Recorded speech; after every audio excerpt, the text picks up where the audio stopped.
such a strange comment because, like I said, I'm all over that page. You've been all over that page, and I've never seen anyone dating us. I don't know what she was talking about. I hate Janet. Just right off. No, I don't. That's a lie. Okay, YouTube. Janet's my favorite person on this podcast. Oh, that's so nice. Having a rough week. What a nice thing to say. I took Mac out, put Mac on some birds yesterday. Oh man, I thought that was going to be a bummer. I don't know what you were going to say about Mac, but I was like, please don't let this go down. It is a bummer. He wouldn't bring the birds back to me, little motherfucker. That's a different bummer. You have 8,000 of them. He pointed the bird if they don't bring it back. But he went out and like I was going to take him to a contest this weekend, and I'm not.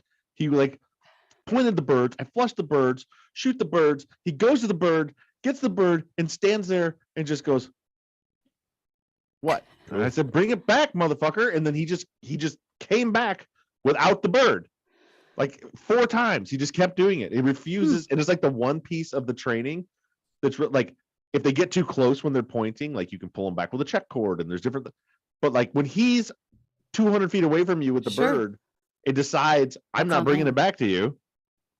Yeah, there's nothing you can do. You just like. And then he knew. He's so funny because he knew that he had fucked up like all night last night. He's all like he followed me everywhere I went. I sat on a couch. He laid on my lap. He didn't. The thing is, I don't when we're hunting. I don't like yell at him or spank him or do anything because I don't want him having any negative. It's weird. He does that all to me. Yeah, I spanked. Janet, you witnessed it. I mean, you saw That's him in my head forever when the now. computer wasn't working. So it's like, but he just picked up on that I was upset because I never I wasn't like bad dog. I didn't even do any of that. I was just like, dude, like this is our thing. You bring the bird to me. That's the whole deal here. But he was like laying on my lap and it's still this morning. Followed me around. I'm in the bathroom. He's sitting next to me. When I was brushing my teeth, he just won't leave me alone because he knows that he's disappointed me. I'm disappointed in you. I have a pheasant running wild through my yard right now because one got out of the pen yesterday, and it wants back in the pen, but it won't let me catch it. I'm surprised that doesn't happen every day. Oh, it was something broke, like the spring broke when I walked in, and like so the door was swinging wide open. But it like every time I walk around, it's like standing there, and I'm like, well, come here, let's get in the pen, and it like flies away. And then as soon as I'm gone, it comes back. It's like, I just wanted the pen so bad. I can't, it doesn't. It's like, I'm the one to let you in the pen, stupid. Yeah. I was in Northern Arizona, and I know we're going to get into this, but I was in Northern Arizona with at my aunt's cabin, and she always has rescued Vizslas.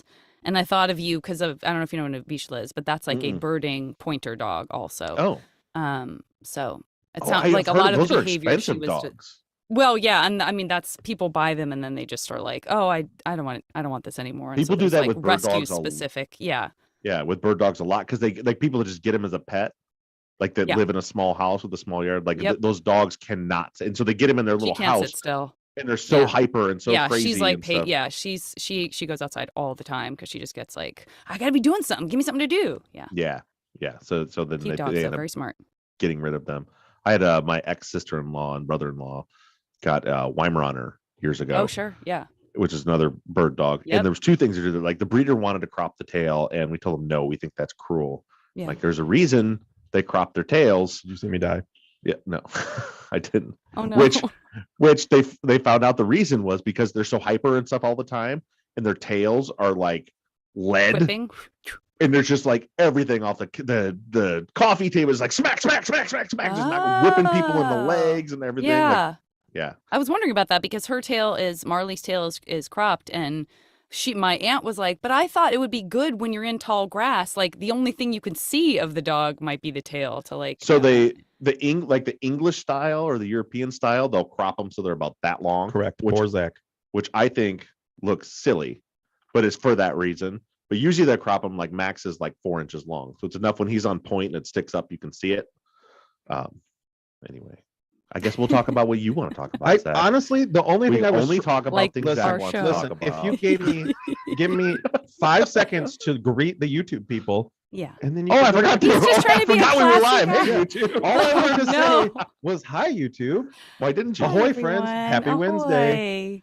Yeah. Happy Wednesday, friends. Ahoy. He's back, my hound dog, going through. But I couldn't do that because you wouldn't shut the fuck up for 3 seconds. Uh-oh. Brittany says, what the hell is coming out of Bob's head?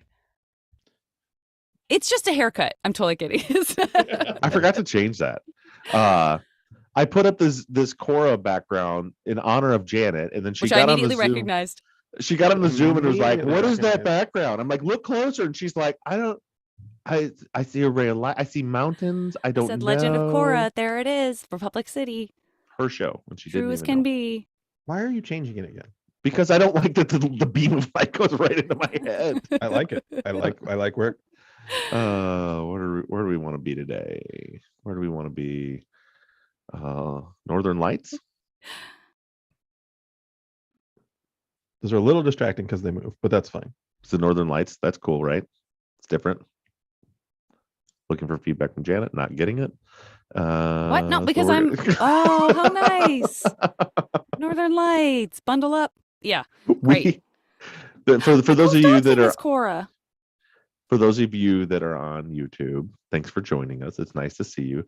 If it seems like there's a bad energy in the room, our day started with 25 minutes of technical difficulties, nothing working. There was at least 3 meltdowns or tantrums, as Janet likes to call it. It was good. Me. You made it sound like we split those evenly between us. There was, between all 3 of us, there were 3 temper tantrums. That is 100% We're not accurate. saying who did what. It could be, there's no reason to place blame or name names. But there were 3 temper tantrums between the 3 of us spread out throughout the time. There was 3. There was yeah. definitely 3 temper tantrums between the 3 of us. And then Zach and I had a huge fight in the Patreon feed about We did too. about Obsessed Fest. We sure did. To which I proved him wrong and he refuses to admit it. I don't think you proved me wrong. It's a go. It sounds pretty clear, doesn't it, Janet? I don't. One time be on my team, Janet. I don't. feel Well, like in that's a that good case, it follow-up. sounded like it was a go, but You know what? I wasn't there for the fishing trip. I will concede that sounds like a go, but it's the conversations past that. You know what this sounds like? This sounds like Detective LeClaire. Oh, Well, there. when we weren't being recorded, he said Bob provided alibis for the Obsessed Fest when Yeah. we weren't recording it. That's what it sounds Yeah. like. Good segue. Super good segue. Uh, Well, yeah. Oh, Dead- and then just dead But stop. we haven't started the show yet. I applaud your segue and then just dead stop, dead silence. It feels like last Segue. night. That Yeah. doesn't matter. Yeah. I don't believe Sweet Zach would have. Who's postpartum for days? I don't know, but I will tell you this: postpartum for days. It was not I that had the temper tantrum. We said we weren't going to name names. I didn't name names. I just said it wasn't myself. Don't throw Yeah. Janet under the Oh, I bus like answered it that. I answered in the chat. Don't worry about it. Oh, God damn it, Janet. My defense, it was my equipment that wasn't working Yes. right. Yes, fair. Very fair. Oh, Zach showed up late and caused all the problems. I You was showed not up late. on time. I was on time. You just wanted him to be early. I That's clocked one of in those.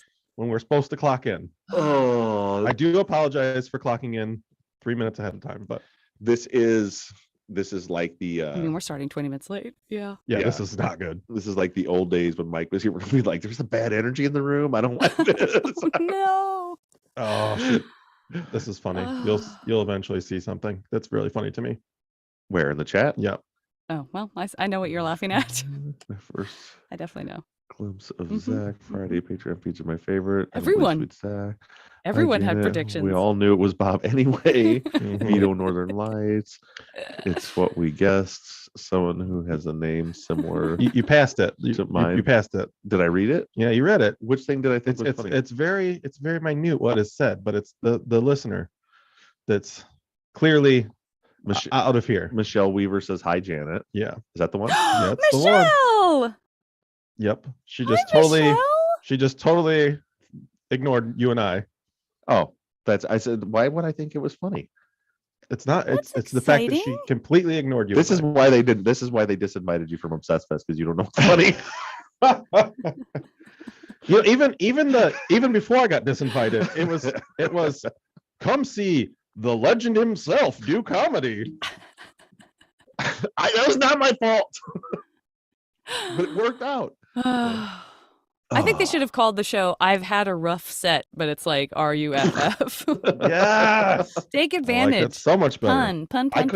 I just ordered some shirts for it to sell at the merch table, and I could not. I had to do it so fast because I procrastinated, and I could not think of any funny tagline to put on the shirts. The only thing that came up to me real quick was I ran it by Becky. I'm like, what if we put like True Crime Comedy Hour? I peed a little. That's funny, right? And Becky's like, no. I'm like, what? When people laugh, sometimes they pee a little. And she's like, your audience is mostly women, and that may be an issue that some women might have. I love you, Becky. Won't think that's funny at all. In my head, she said no, and then she reached across and pulled your necklace off as well and threw it away. Also, no to this piece of shit. I'm excited that Michelle's here. Michelle, are you staying here? No, you came on to say hi. You don't want to listen to this. I don't know if she's still here or not. We'll see. That's very nice. Yeah, rough crowd. Rough crowd? Are you kidding me, Andrew? That's brilliant. Rough trade? Everybody's showing up some sweet, sweet puns. Well, it's too late now. The shirts You got to are do off this the print. follow-up. I still want to make some Ahoy Those are shirts. Great. Yeah, we will For sure. Because I think that people would buy them. Well, speaking of Obsessed Fest, I do feel like we should Hold bring on. the room Should we actually down. start Should the we show? start the show before you do that? Yeah, do some clicks. Love you, Kelly. Wait. This is going to be the worst follow. This is going to be the worst follow-up we've ever done. I already feel it. Set the expectations. I'm excited. But Bob Schneider said my true crime comedy set killed. That's also great. That's a good one. All right, here we go. All righty, Zach. Thank you for that fantastic intro. You're welcome, Bob. What? Sorry. Start over. So sorry. What was that? I'm meeting your expectations. Trying to just make sure. I forgot I was on mic when I realized it was, of course, Teresa and not Andrew. Who's Andrew Dunn?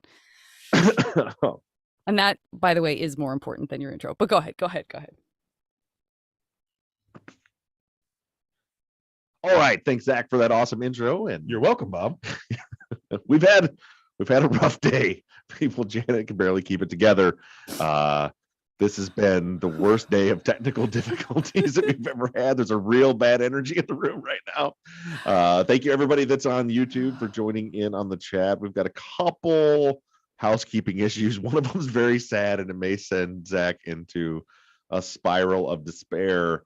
And many of you may come with, but as it turns out, very sadly, Zach will. I just realized Michelle's in the chat. We can work this whole thing out right now. But we're on the air now, so we can't do it. As it turns out, sadly, Zach is not going to be able to go to Obsessed Fest with me to open up for the True Crime Comedy Hour. So scheduling, they just finally came out with the schedule. Zach was trying to work his trip to Columbus in with a soccer tournament for his son in Indianapolis, and they scheduled our time to do the comedy hour right smack dab in the middle of the soccer tournament. So sadly, Zach's not going to be able to make that one. Yep, pretty bummed, but I still think we're going to keep going with this and have a good future with it. Yeah, hope so. So hopefully, if I don't completely eat shit at Obsessed Fest, and it goes well, then maybe we'll go do more of these live shows where Zach will, in fact, be able to join me.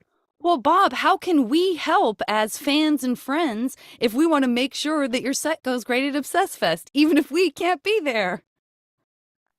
Hello? Back me up here. Just give me a second.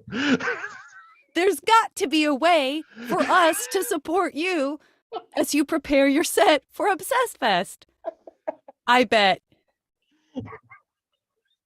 I can't believe people think we have a serious podcast.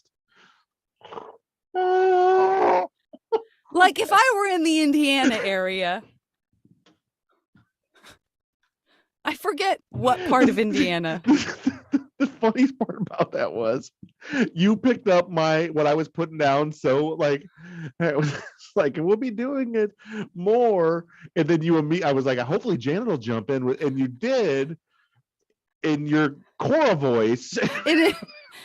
I like to think of it as my infomercial voice. The newscaster, whatever it was. But we're going to go with it. So Kelly, what she just said, most of what she just said, and I'm going to come back in with this. As a matter of fact, Janet, there is a way. So speaking of eating shit, I ate shit completely at the Drop Comedy Club last night. There was a very tiny room with not many people in it. But Zach and I are still trying to work out some bits. So if anybody is in the South Bend, Indiana area on Tuesday nights for the next, 4 Tuesdays still left before Obsessed Fest? I believe so. At 8 p.m., they have an open mic night where Zach and I are going to practice. And I would love it if we had an audience in there instead of just the 20 comics that are in there when we're trying to practice our bits. So if you're around South Bend, Indiana, Tuesday nights, 8 p.m., it's a free show. It's right downtown. Look up the Drop Comedy Club. If you come down there, you'll be able to hang out with me and Zach, have a couple drinks, watch some free comedy, hopefully laugh at everybody. But yeah, we'd love to see some people there because it's when I went last night, there was nobody there. It was a little awkward doing that room. And so that's that. Obsessed Fest, the schedule is out for those of you that have gone. If you haven't bought tickets yet, go get your tickets to Obsessed Fest. It's going to be so fun. I'm actually really, really, really looking forward to this whole conference, everything in it. Like there's some serious stuff. I'm doing a panel on the West Memphis 3 with Jillian Pensavalle and Damian Eccles, which is going to be an awesome panel. Awesome. There's like a true crime mega panel at some point that's going to be me and Payne Lindsay and Justin and Aaron. I don't remember who else, but that's another big panel. Do you battle for like true crime supremacy? I don't know what the deal. I don't. They haven't talked to me about it. I just saw it on the schedule that it's a mega panel that we're doing. But then there's like karaoke contests. We're doing the comedy hour. There's a drag brunch on Sunday. There's just all kinds of. It's going to be a really, really fun weekend in Columbus, Ohio. And they do still have tickets available. So if you want to go, check those out. Hopefully to see a lot of you there. Was hoping to see Zach there. Like I said, sadly didn't work out, but we'll do it another time. And Jan, I felt like we had something else for housekeeping too that we needed to do, or was that it? I think that was it. Bob Schneider in the chat said that he feels like people are bickering too much on the Facebook page. So I guess be kind and don't make the mods work too hard. Yeah, yeah. Wait, what? I don't know. Isn't that a thing you say about pages? Poor Kelly. I heard you say something about the chat, so I started reading the chat while you were saying it, and I didn't hear what you said. Okay, all right. So it wasn't my fault. And I didn't find it on the chat, so I have no fucking idea what we're talking about. I said that Bob Schneider said, I said that Bob S. in the YouTube chat mentioned that he feels that the Facebook page has got a little argumentative lately. And so I said, if that's true, let's be kinder to each other and don't make the mods work too hard. And then that's when everything derailed. Right. Listen, the way I see it, you've addressed this to Bob and the YouTube people. Kelly, we just leave that right out. We don't need to address any negativity on the follow-up. Yeah, fantastic. Yeah. Sorry, Kelly.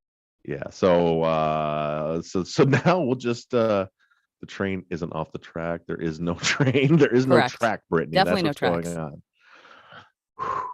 Okay, so I just said all this stuff about Obsessed Fest, and if we have no other housekeeping, Zach's dead. What happened to Zach? Yeah, it's all good. I'm in the bushes. Yeah, you can start the show for us. Great. Well, as we all know, episode 23 was the interview with Jessica Henry. And before we get into it any further, there are so many people who are very, very interested to know, including myself, and I'm sure Zach, when was this interview? When did this happen, particularly with inside the chronology of, for example, when Alex was interviewed? Oh, it was, I have it here on my computer. It was in around the same time as Alex. Okay. Before Alex, it was March 20th, 2007.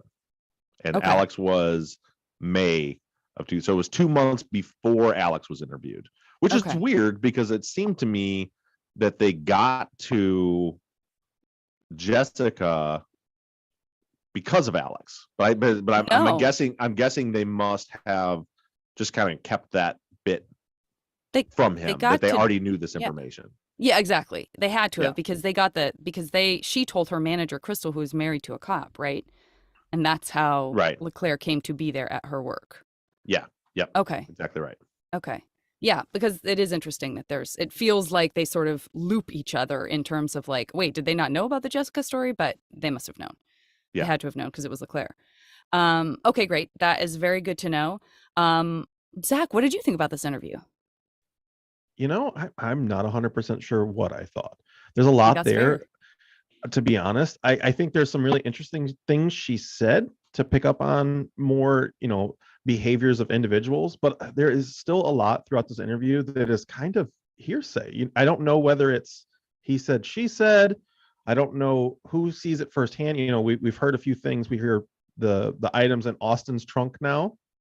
Mm-hmm. Now, is this potentially the same story that we've heard from Nick about Javier's trunk, or is this a matching set of trunks that have things in them? I don't really know, but I think the biggest thing to pick up was the fact that she does kind of talk about some of Austin's behaviors and some of Javier's behaviors, which I found really interesting. Yeah, to me, the value in the interview, there's a few things. I'm always interested to hear more about Becky's victimology, Becky and Javier's relationship, Becky's relationship with the other people around, like Javier's friends. So I'm always interested to hear more. Not that we can just take what Jessica says as, oh, well, that's Becky, but it comes in. We're information gathering. I think in the episodes you guys are going to hear Sunday, I really looked at, because it was like it's another interview, and I was wrestling with, I'm tired of doing interview episodes as much as you guys are tired of hearing interview episodes. I want to get in and start putting this together, and I actually started this week to build out an episode where we're starting to compare and contrast all this information, but it's like there's still holes because there's still people that have still shared more information. So I'm looking at this all as this phase is just information gathering. We're just getting everybody's input so that we can then later put that together.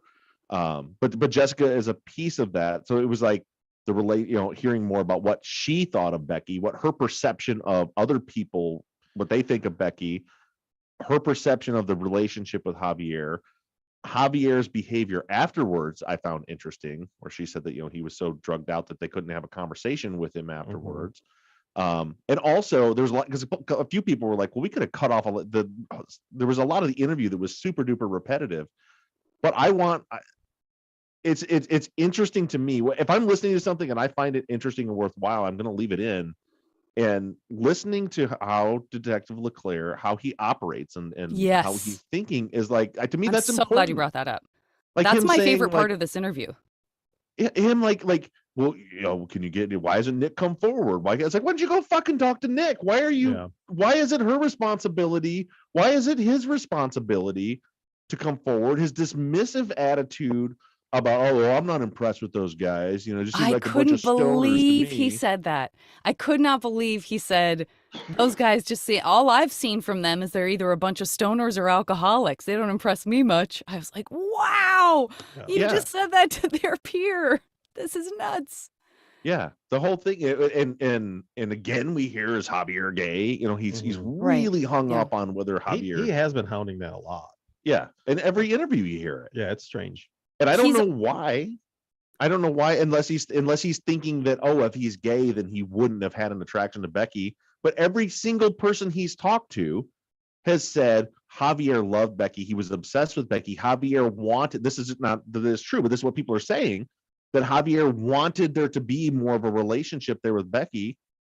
And he's acting like, everything I'm hearing about Javier says he's gay. I'm like, there's nothing you're hearing about Javier that says he's gay. There's nothing. Right.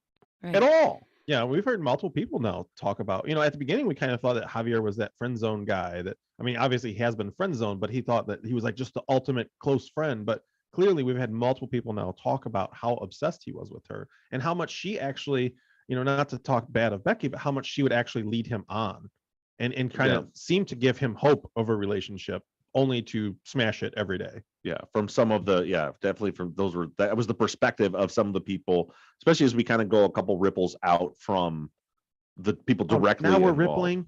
It's a spider web. It's a ripple. If you go to the next line of web in the spider web, you know how there's like a middle, and then they go around and then around. It looks like ripples. Yeah. The next one. All right.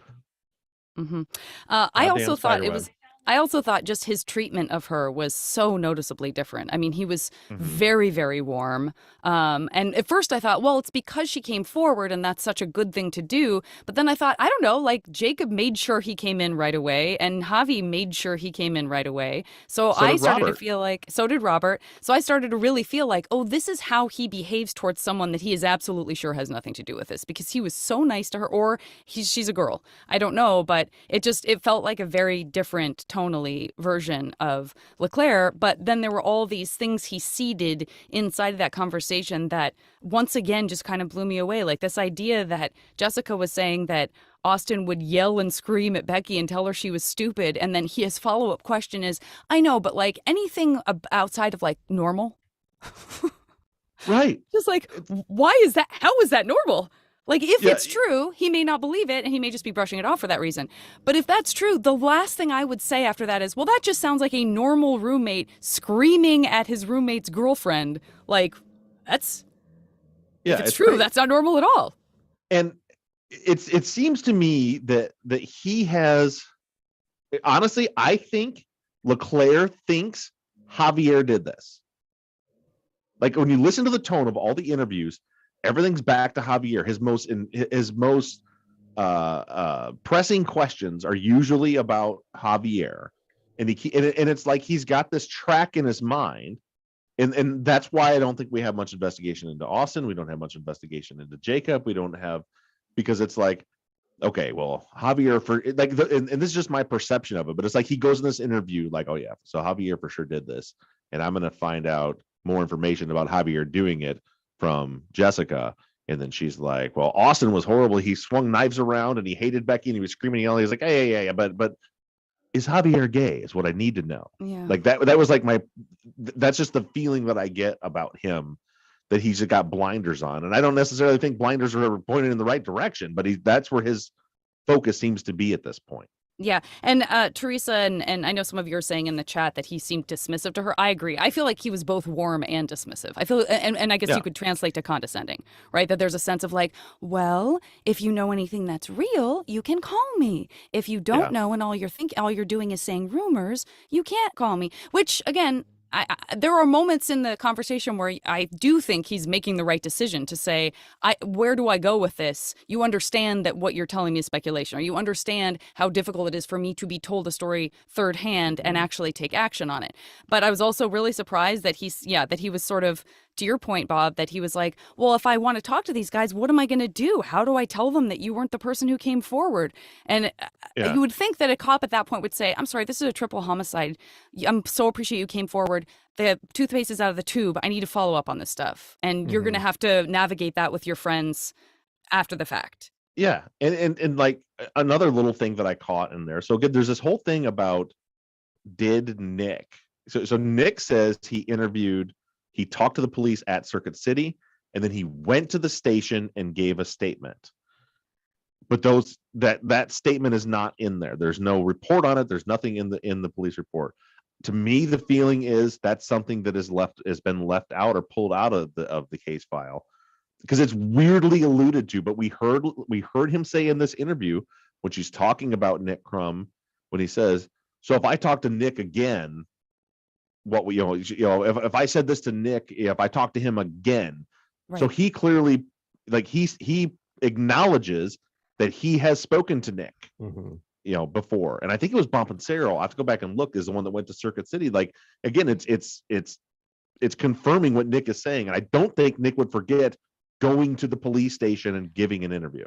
I agree with everything you're saying. The only reason I would have any hesitation about that is purely because Leclerc just seems to have a really hard time keeping track of who's who and what he's talking about sometimes. Like, he cannot, the crystal thing is like a long period of time of them just trying to figure out which crystal anyone is talking about. And then he still tries to make both crystals one crystal. And also like the whole sort of misunderstanding of to me it's very clear. Jessica says, I saw a picture of him with a sniper rifle on his MySpace, and then Leclerc's like, but you didn't see the picture. You know, did you There's see the definitely rifle? a lot of that. No, Yeah. I didn't see the rifle. Okay, so you didn't even see it. Well, I saw the picture of it. Well, what picture? Oh, the picture on the MySpace, the very first thing you said. So you're just clarifying back to the very first thing you said that got misinterpreted. So my concern is only, could he be thinking he talked to Nick Crumb when he actually was talking to Nick Corline? That's the only, just because there are two Nicks, again, I think you're right about everything you're saying. The only reason I pulled back on it was he seems to be very easily confused about who, what, where, when. Definitely, at least in the moment, he seems to be. Yeah, and it's possible, but there's also other reports. There's a report from, I think the report from the 2015 interview with Nick. One of the reports in there says that Nick was interviewed in 2006 and Nick Crumb was interviewed in 2006 and 2007, but it's written really weird. It says, to the best of my knowledge, Nick Crumb was interviewed by police and gave statements in 2006 and 2007. It's written really weirdly. It's like, so like, I know it happened. It almost is like, I know it happened, but it's not in the case file. Right. There are just a couple more things that I had, and I promise I wasn't going to bring them up because I assumed that they would be in listener questions. I didn't see this in any of the listener questions, even in posts that I scrolled down to on Facebook. So I apologize, anyone, if I missed you and I'm acting like this is my idea. But I just wanted to quickly touch on a couple things. I thought it was very interesting that Jessica said that Javi said he had seen and heard things that we wouldn't understand, that he didn't want to talk about. And Leclerc did not ask any questions about that at all. I thought it was interesting that he never brought up Robert and Christian, even though they all went to Cathedral City High School. So I just thought it was interesting. Like, a lot of the time he will kind of bring up Robert and Christian as a sort of general, like, and did you also know Robert and Christian by chance? Right. But he doesn't ask anything about them. Don't know what that means. Thought that was interesting. Before you say your next point, just let me interject right there. Sure. Is that's part of why I think in his mind at that point, Javier was the suspect. Because they interviewed Robert and Christian, they went through, and it seemed like everything at that point checked out with them. It's not until October of 2007 that all of a sudden focus shifts back that way, which we're going to be getting into. But yeah, at this point, again, it's why we're doing all these interviews, because this is where the focus was. He didn't even ask her about those two. Sorry, go ahead. No, please always interrupt me. I talk too much. I thought it was interesting that she said that Austin did not want her at the apartment when he wasn't there and actively changed shifts to make sure he would be, again, if it's true, that he actively changed shifts to make sure he would be there anytime he knew she was going to be at the apartment. I don't think that's unreasonable, but it is interesting in terms of the different things that we're hearing about different characters in the story. I say that figuratively.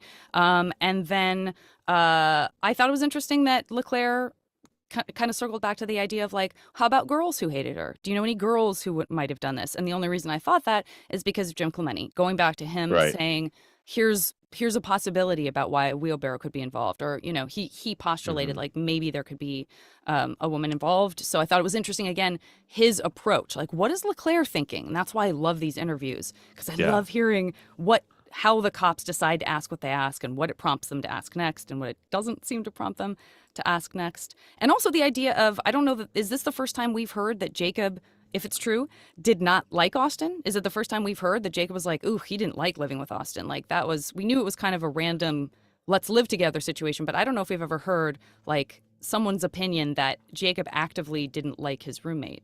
Again, if it's even true. Do you remember? I mean, you couldn't get that impression from Jacob, just that they're not close. I don't know that I've ever heard it though. Yeah, I don't think you've said that. Like even Austin was like, I don't know when he comes or goes. I don't know, anything like that. And then and Jacob's like, oh, I just gave him a place to stay. Is my pizza's getting cold. It's just but I don't remember anything that was like, I don't like him. The one line of questioning that Leclerc goes through is when she's talking about Nick Crumb saying like Nick knows that Austin did it and he's got people that are going to take care of it. And the detective just kind of is like, well, what do you mean? He's like, well, he knows people. And then, oh, okay. And like, it just kind of goes away. And that's where Leclerc's like, it was like that whole line of that where she's like, he's just like, somebody needs the cops aren't doing anything. So, somebody needs to take care of him because he knows he did it.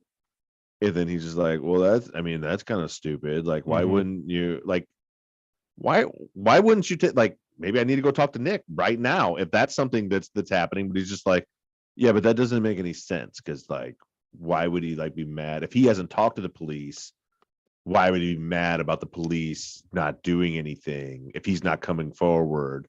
That's stupid. It just, his whole train of thought there was like, I don't know. I think maybe like make an effort and go talk to Nick then and figure this out.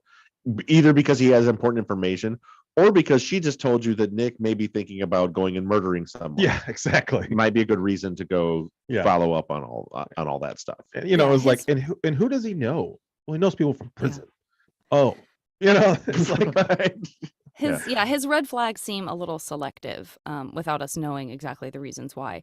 The only other thing I had that I didn't see show up was in the listener questions was whether the cops ever spoke to Ashley Shepard. Again, that's something that you might consider, because some people believe that a person that you're intimate with after a crime may hear something in a moment of vulnerability that you might not hear otherwise. So I wasn't sure. I haven't seen an interview with her, and I've done most of, like, when I was listening to this interview particularly, because we got a bunch of new names. Like, I was going through the case file and like keyword searching for a lot of these names, and a lot of these people were never interviewed, or at least not that's coming up in a search in the file. Yeah. Okay. I should have brought this up when we were talking originally about the interview itself, but it's true that Laura H. and several others did have a lot of trouble hearing this one, and did ask about the possibility of a transcript so that they could participate more fully.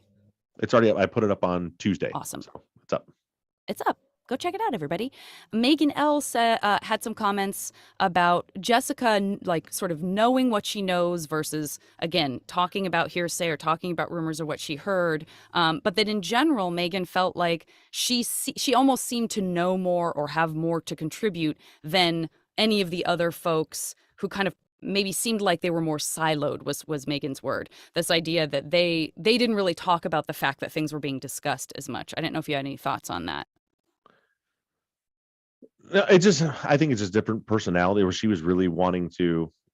I think what I get out of Jessica is that she had some information she thought was very pertinent, and I think you see this sometimes, especially with younger people, and you kind of see it with Nick too, even in his interview, the one where they weren't really paying attention or listening to him, where it's like, I've got something that I think can help, and I'm going to share that, and then I also go like, here's a million other, like, they're just trying, I don't know what, they're trying really hard to help, so they just keep like, well, I also heard this and I heard this, and they're kind of feeding off the investigator that's like, well, I want to know more. Well, I don't know, I hear something. It's also all false confessions happen. It's not an entirely different psychology, that when you keep drawing saying, I want more, I want more, I want more, a lot of personalities are like, well, then I'm going to give you more and more and more. Such a great point, Bob. I'm so glad you brought that up.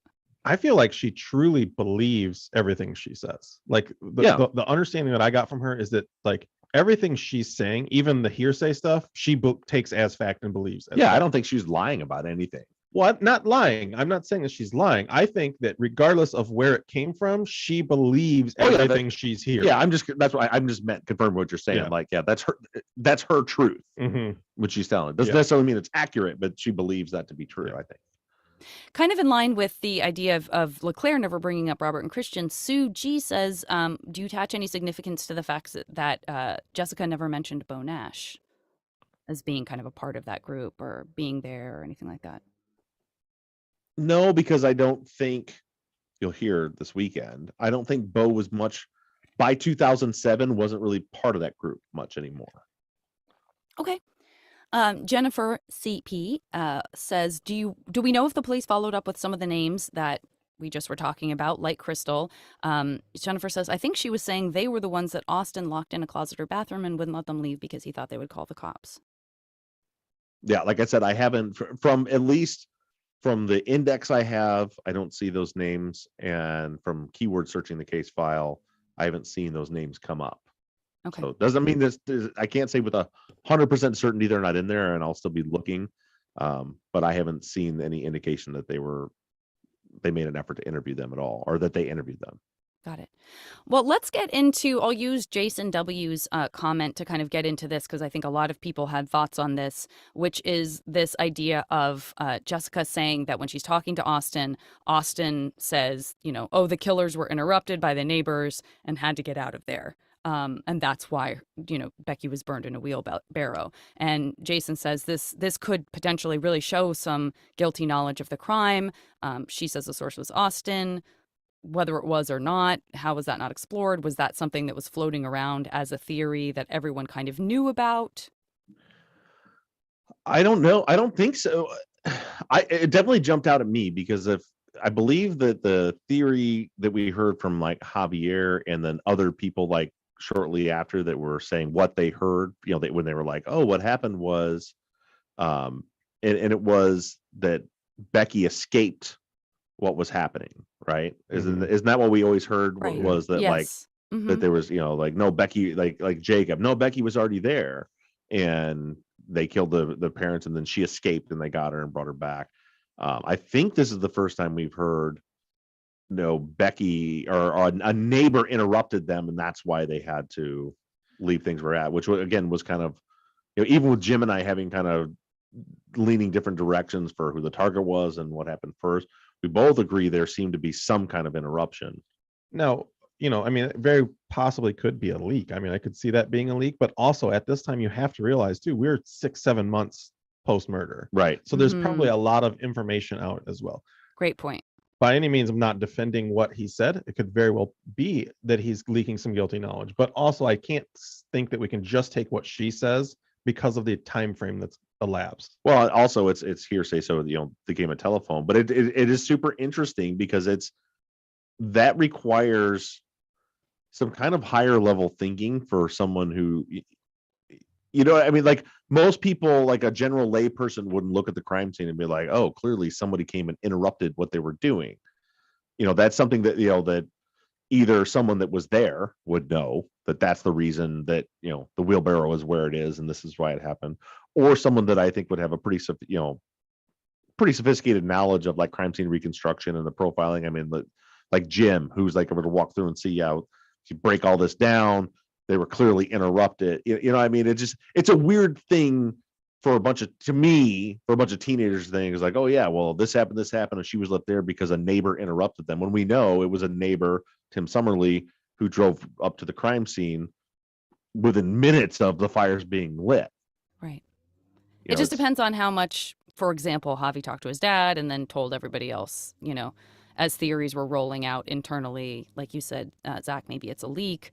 It's just hard to know where that information came from. But I thought it was interesting that LeClaire did press her when Austin said he was, had theories of what happened. Did feel like, am I wrong? Or didn't it feel like LeClaire perked up and said, well, what did he say happened? And as soon as she said he had multiple theories, he was like, oh. But he really perked up. So it seems like he's still got, he's still really feeling out who could have done this and is hoping for that moment where someone says, well, he said it must have been blah, blah, blah, and that there is some guilty knowledge that leaks there that he can do something with, right? Yeah, I think his focus is Javier. I think he has you remember the purpose of this interview, the reason Jessica reaches out to him, the main reason is because she wants to tell him about Austin. So, he knows he's, and then he hears all this stuff, Austin hates her and all this stuff. So yeah, he definitely was interested, but I wish there was more follow-up questions and more attention paid here, but more so I wish it's like, okay, I need to go talk to Austin now. And that's what didn't happen. That's what's mind numbing. It's like, okay, I heard all this stuff. It's not to say like, I'm not trying to put handcuffs on Austin, but you go talk to him. You go follow up with him. Clear him. If that's clear him right then, if that's, if that's all that needs to happen. Ask those questions. But it was like, and that's why I think, he perked up when he was open to hearing about Austin because that was the purpose of the entire interview. But when it comes back, when it all comes down to it, his real focus, I think at this point, is still Javier. So let's talk about Nick for a second. Mandy says, it sounds like Nick talked a lot about Austin, but then a few years later, he couldn't remember Austin at all. And of course, this is coming from the conversation with Jessica. So it's from her perspective. Do you have any thoughts on that? Well, it wasn't a few years later. It was like 9 years later. Yeah, and I don't know. I mean, it was you kind of, the cool thing about hearing that one bonus episode interview with Nick that we played was you literally got to hear the light bulb moment. Right. When he was like, his roommate's like, I don't remember the roommate. I this and I can't quite remember. Then he's like, oh, there was an incident at the mall where the roommate said, and he was like, oh yes, I do remember that happening. And that was, it kind of clicked and came back. A couple things you got to remember. One, a long period of time passed. Two, from what Nick told you, he was into a lot of drugs at this time when this stuff was happening. And three, when he gave that interview where he couldn't remember Nick, he had gotten injured in war and had just had surgeries and had all kinds of like painkillers and stuff going on, or he had a brain injury at that time. So there was that he was recovering from. So there's a lot of reasons why 9 years later he didn't remember these details about Austin. I just don't think it's anything to worry about. I don't think that we can 100% say, well, we can take every word that anyone says as gospel and as truth. There's definitely conflicts with Nick, with the things he said. The stuff from Jessica is interesting because I haven't heard anybody else say anything about Nick really much at all in these interviews, especially not like, we need to get some guys together and go kill Austin. Like I was super shocked by that, just because I haven't heard that from anyone else. Doesn't mean it didn't happen. Nick, I mean, I've contact with Nick. I can ask him about it, but he's never mentioned anything like that to me before. But it could just be, it was more hearsay, could be just kind of conflated a little bit, could be maybe even slightly kidding if you're high or drunk and you're just like, you're sort of shooting your mouth off like, I know some guys, we could take care of this right now, kind of like dark sense of humor stuff. I can think of two people right now that I'm close, that if they got real drunk, they could be in a spot where they'd be like, yeah, fuck that guy, we need to get, and then not remember any of it the next day. And are you one of the guys that you're thinking about? I'm totally It's kidding. Me. I'm both of the guys. Oh no. And then Alice, she's just kind of speculating on this idea of, as many people have remarked upon very sagely in the chat that's happening in YouTube right now about Leclerc seeming to really kind of be offended by the conversation about, well, Nick said you guys aren't doing your job, that you already talked to Austin, that whole kind of line of conversation. And Alice even is wondering, like, was he just mad at Nick so he didn't follow up right away because he was definitely like, you don't think we're doing our job, screw you. I don't know. I've found his reaction to be really, it's like being a podcaster and getting negative comments. Like, you just got to get used to it, How dare you? but it was like, really? Is that the first piece of negative feedback you've ever gotten? It was from a teenager and you're all bent out of shape about it? It was just, I don't know. I found it weird. Yeah. Let's talk about the trunks, the gas cans, all that stuff. Zach, you made a really, really good point early on, where that was, could they be one and the same? Could Nick have sort of absorbed Jessica's memory? Could it be that they both had them? Someone on Facebook suggested perhaps they were in one car and got moved to another car. So people are definitely, they've got their thinking caps on, thinking about kind of what this all could mean and where it could all end up being in terms of like what is definitively true, which we'll never know. But what do you think about all that, you guys? I know, Zach, you started talking about it a little. Maybe I'm overthinking it, but I just can't imagine. The items were very specific. It was a shovel, it was black bags, it was a gas can. That they were very specific. So I have a hard time believing that this is two separate interactions. It feels like it's one and the same. Had it been different items, maybe there's just a gas can, because like we kind of talked about, some people have gas cans, but the fact that the items relayed are exactly the same, that I tend to believe that it was probably the same incident, and one of them is relaying it differently than the other. Now, I may be just making that up. Maybe this very well happened, that there are these two very unique situations, but it seems strange to me. I don't know. You're not alone. I mean, Richard, sorry. I was just going to say Richard P. felt the exact same way. And Marianne S. and Angela, everybody in Facebook was trying to kind of do the same thing, like figure out, could it be one and the same? Are they different? Sorry, Bob, go ahead. I was just going to say that it's kind of like it was kind of melting my brain a little bit. And then I finally got to a point where I'm like, it doesn't really matter. Like we can't, it's not actionable information, unless somebody's like going to trial and it's one more piece to put on it.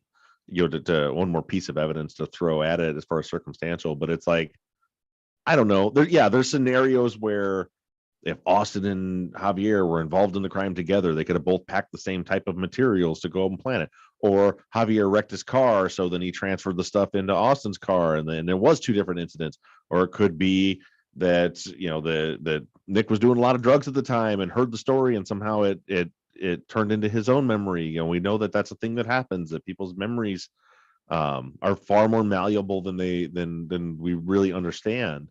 And it could just be that apparently based on like social media after my last episode, when I pointed out that, it's like illegal to have gas can in your car, which I should point out, I was driving commercial vehicles and we had rolls. You're driving fire trucks, so maybe that's not the case in personal vehicles.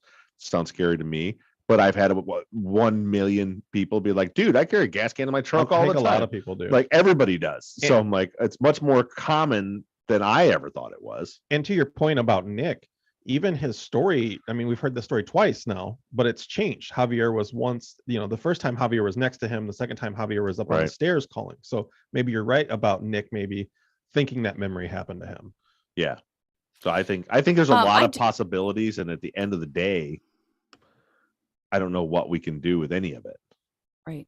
Well, Bob in the chat asked, Zach, would you think if one or the other had to be the right one, which one are we picking? I would imagine that you would think it would be, well, I mean, she says that like 4 other people were with her at a grocery store. So that seemed real specific, and that invites following up to see if that was real. I guess that probably never happened, but that's a big deal, I think, to involve several other people in that memory, rather than it just being you yourself. And actually, I just want to throw in there, Danny in the chat mentioned, could somebody be, could rather than bonfires or other innocuous reasons, could shovels and bags be connected to maybe an illegal grow site?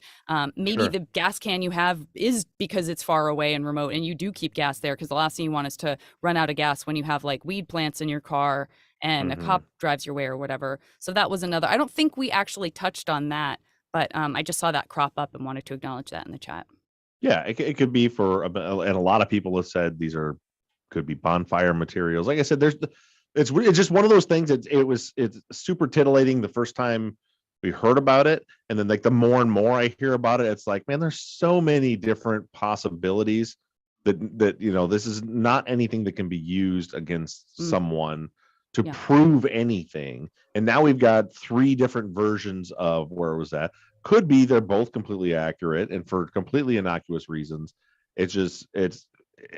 For me, I've just mentally have decided, okay, I'm just going to put a pin in that and move past it, because it's just a lot to do about nothing. Yeah. And I used the word titillating. You certainly You're did. welcome. Thank you. Megan, Sue, well done. Megan and Sue and some other folks just still kind of circling around the idea of Javi and people's speculation about police being corrupt or favoring or feeling pressured to favor Javi in some way. Sue had asked, was Javi's mother ever interviewed? I'm pretty sure we know none of the parents were interviewed, right? I just want to clarify that. No, I don't think any of them were officially interviewed. Well, and that's not true. I think later on in the investigation, I'm pretty sure Kathleen Roberts' mom was interviewed. I'm almost positive about that. I don't think Jana Christian's mom was interviewed. I could be. We'll get into all of that stuff when we get into it, but I feel like I remember when I met her telling me, like, I know where he was at and they never talked to me, but that could be my malleable memory. So we'll figure it out when we get there. But as far as this group, no, I don't think. Well, yeah, Jacob's mom was interviewed later, but we'll talk about that later. That's interesting. Much later. Yeah. That's that seems super interesting to me, just because she doesn't seem like she was in the picture in any kind of like physical, like he didn't live with her. Anyway, it was like very curious. 2015 when they're looking for Jacob again to try to do a follow-up. Okay. So there was this whole thing where they get like, so remember the case is like pretty active. It's like, just kind of give you guys kind of a timeline of things, basics, right? So starts off, they're collecting information. Seems like, oh, they're pretty interested in Robert and Javi's group. And then when you get into like 2007, it seems like the focus of the investigation is directed at Javier and Austin and that group. And then by the fall, which I think is maybe when they got some forensic work back and everything, then it was like I think when they were able to tie the business card, at least in a possibly tie that to Christian, it shifts back to Robert and Christian. And then by 2009, there's the report I've mentioned a couple times, like the summary report from 2009, where it's like the main suspect, the main persons of interest are Robert and Christian for these reasons. And then it lists, other persons of interest, and it's like Javier he's got this, and this, it looks bad, but his cell phone records clear him. And then there's like Jacob, where it's like, this looks bad, this looks bad, this looks bad, this looks real bad. Next person. Like they never say that he's cleared or why he's cleared or anything like that. But it seems like that was like around 2009. The case kind of just went cold. Mm-hmm. And then in 2014, Robert and Christian are arrested, and they go to a grand jury, and they're ready to go to trial. Right before they go to trial, they drop the charges. The DA decided, or the GA or the judge, whoever decided there wasn't enough evidence. There's a lot of political shit going on there. We'll talk about when we get to that stuff. But they drop the charges, they release them, they're done. And then 2015, so it's like between after they've been, it's like we thought we closed the case, now we've dropped the charges.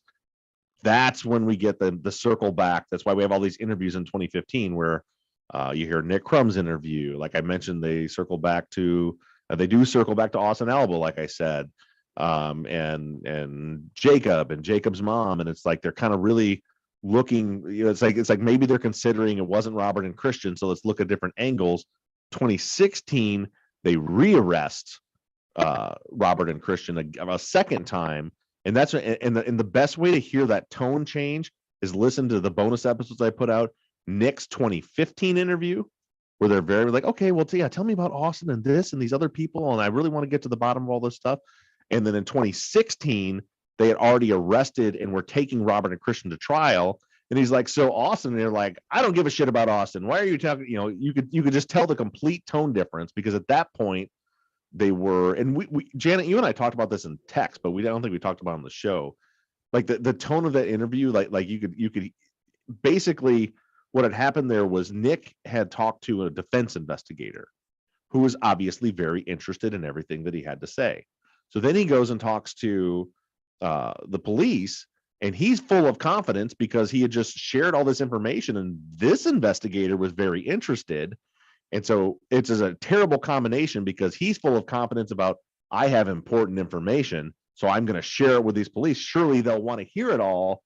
And then what he doesn't know is the cops are like, no, we already are taking someone else to trial. We don't want to hear any of this stuff right now. And that's why that interview felt so awkward, I think, is because you've got an overconfident informant and a cop that doesn't want to hear a word he's got to say, because it's all it can do is mess his case up. Yeah. You know what? I guess did that drop before we recorded or after we recorded the follow-up? Were we only talking about two? Yeah. Because we recorded Wednesday, and then that second bonus dropped after we recorded. Yeah, because I feel like we would have talked about it. Yeah. Mm-hmm. Well, I didn't see any questions about it, but that's probably because a lot of chat was happening about it on the Facebook page. Right. So I'm glad you realized that and just brought it up, because I was never even going to acknowledge that other interview, because I thought we covered it already. Right. That's why I brought it up, because I realized it. I didn't accidentally stumble into forgetting that we haven't talked about that one yet. Oh my goodness. Okay. All right. Regarding more interviews, Caroline is wondering, I'm sure the answer is yes, but have there been your attempts to contact Javi or Jacob? Not, I did. I'm trying to think back. It was last year. I think I did make an attempt for Jacob. I definitely did for Javier and Javier's dad. And I know for a fact I had the right phone number for Javier's dad when I left messages for him, and just I've never heard anything back. Okay. Valeria says we've heard 3 of supposed 4 Javi interviews. Can we have the 4th in some form? And a lot of people like me, I think, would love some sort of, and maybe this is can be reader generated or listener generated, or is listener generated. I said reader because I was thinking about Facebook and paper, but a master list of like when each interview happened, so that if, for example, someone wanted to go back and listen to the interviews in the chronological order that they happened, from the day that Bo and Javi are talking on day 1, following the murder, all the way down till the very latest interview, that might be really interesting, just to kind of help us keep in mind who knew what when and how much time has passed. I bet there's somebody listening that's on the Facebook page that could probably put something like that together. Just you going through and listening to the dates and stuff from those interviews. As far as the question about Javier's interview, so you have I think you've heard all of them. So there's this interview at the scene, then which was the 18th, and then the 25th we have his full interview, and then there were the 2 interviews where they went to his work and they were trying to get him to do a polygraph. I thought one of those interviews was the same as the full interview. I thought we had audio where it was like cut off. And then you said, if you've already listened to this part, you can fast forward like 10 minutes and that will give you the rest of the interview, that when you found the video, you realized, oh, we do have this whole interview. But first you had only found the audio and thought it cut off very abruptly when Javi was just going into the chain of events. So is that maybe there are only 3 interviews and it just felt like there's 4 I thought I played for, but maybe I didn't, because one of them, there's 2 where they're at his work, not in the police station. There's 2 times where they're at his work and they're trying to get him to do a polygraph. I thought I had played both of those. Maybe I didn't. I think there's only one of those. Or maybe the second, maybe there isn't audio for the second one. Maybe it was just a report, but it was just it's all it is the officer trying. I think it was Leclerc trying to talk him into doing a polygraph, and it was like, well, your dad doesn't want you to do it, but do you want to do it? And it's just like it's there's no like information given. It's just them harassing him about doing a polygraph. Is there any more interviews that have any confirmation of Javier's behavior afterwards? That's a big question I have. Yes. Okay, because I know we've heard it a couple times. We've heard about a car accident where he totaled a car. Now we've heard that, the story about he was so bad into drugs, he spiraled and no one could talk to him. But these seem, at this point, they're kind of isolated stories. Yeah. So there is confirmation coming that some of this is? Yeah, I'll tell you, this week's interview, which again, this is, like I said, I didn't want to do more interviews, but because and I know there's there's a huge majority of people that are digging what we're doing and are liking the interview, so they can be fully investigating. But I also know there's people that are like, dude, I'm sick of listening to police interviews. And this one that I'm playing, it was like it answers those questions. It ties a bunch of stuff together. It is one of the most, I think, honest interviews that we've heard, that's coming up this weekend, and you get a lot of that. So it's kind of a nice summary of what we've heard so far. Because we've heard he got so heavy into drugs that no one could hang out with him. Heard he wrecked his car. We heard he moved away right afterwards. So, but there's more of that coming. That's a little more clear, I think. Okay, real quick, what about Bob in the chat says there is, it sounds like there's an error on the master call log form or something. There's a call that's out of order and it's either a typo or is in the wrong spot. Has that? I know exactly the calls he's talking about. They're the calls. I thought I had fixed it because I got confused by it. And it's right when there's the 4 calls from Jacob and Austin's landline to Jacob's cell phone.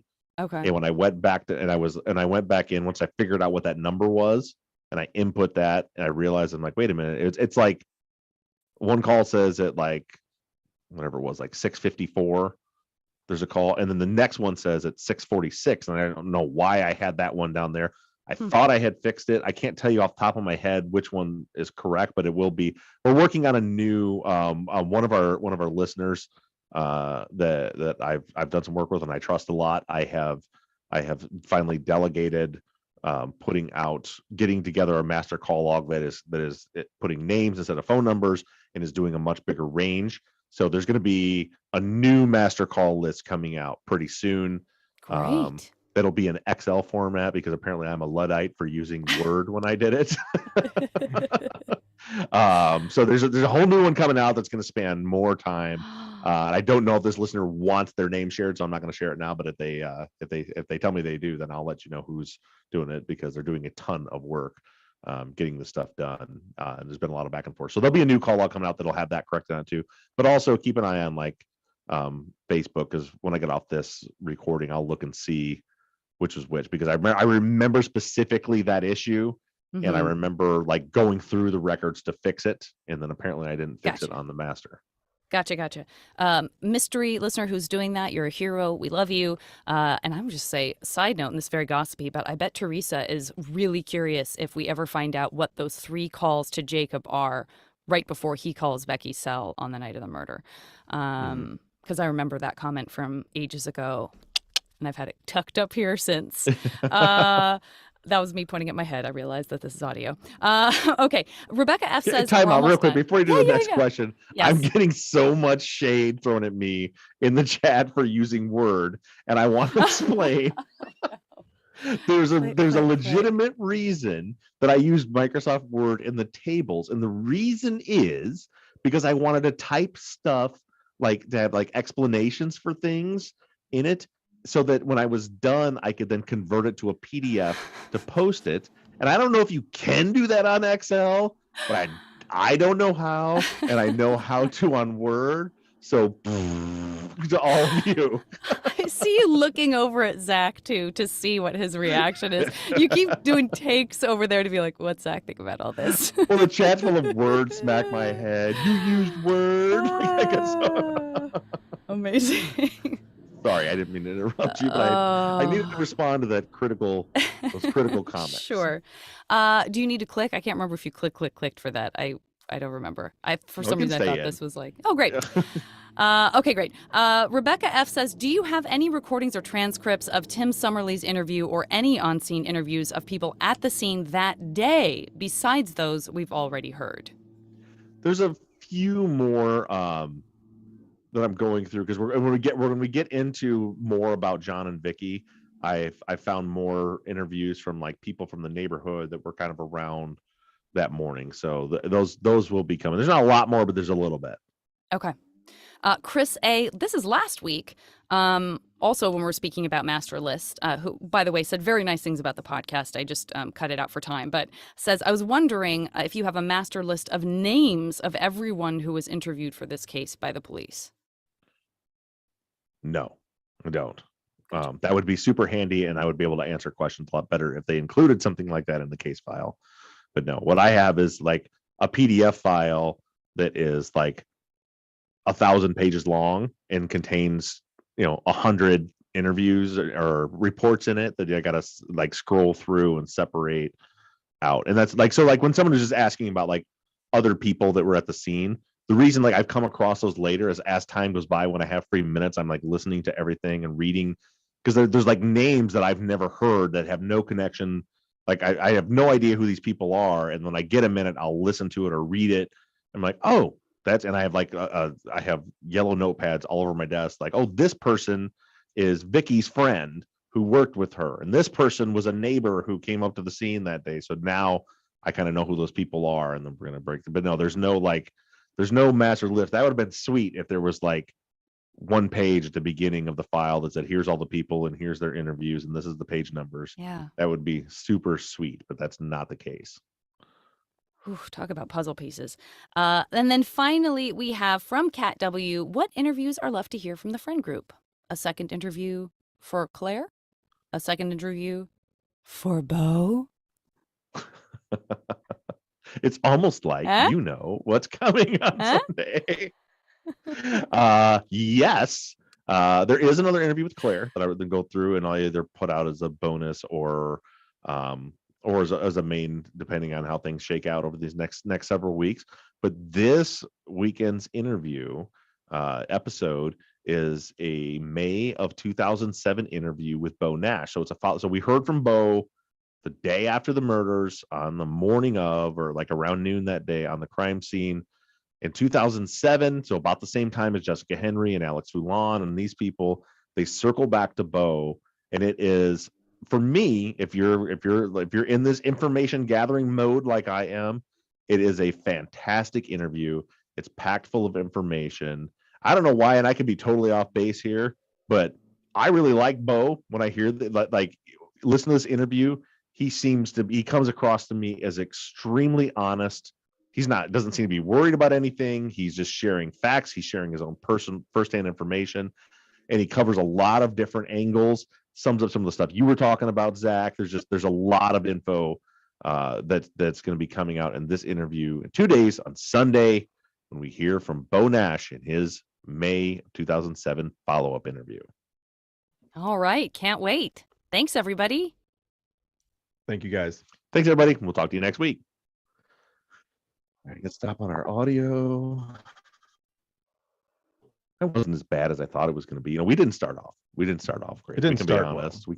We can be honest. It didn't start well. Kelly's going to have a nightmare of a time with this whole thing. I don't think so. Because all the real trouble was like not in the episode. Well, there's a few times when I lost it when Janet was like, "Well, Bob, how can they help?" It was a good idea. Sorry. Oh, let's say goodbye to the YouTube. All right, YouTube, people. as Bob said, if you guys are in the area, You're killing me today. the next 4 Tuesdays in South Bend, Bob and I will be performing. Yeah, look up the Drop Comedy Club. It's in the basement of the Aloft Hotel on Washington Street in South Bend, 8 p.m. Tuesday nights. We're gonna go there and please come. Like, we will sit and have drinks with you. We'll be so happy to hang out with you, because I went and there was 20 comics in there and no audience, and there were some bitter sons of bitches. It was a rough room. So definitely would love to see some people there that actually want to hear what we have to say. And with that, YouTube people, thank you for joining us. We'll see you right here next week.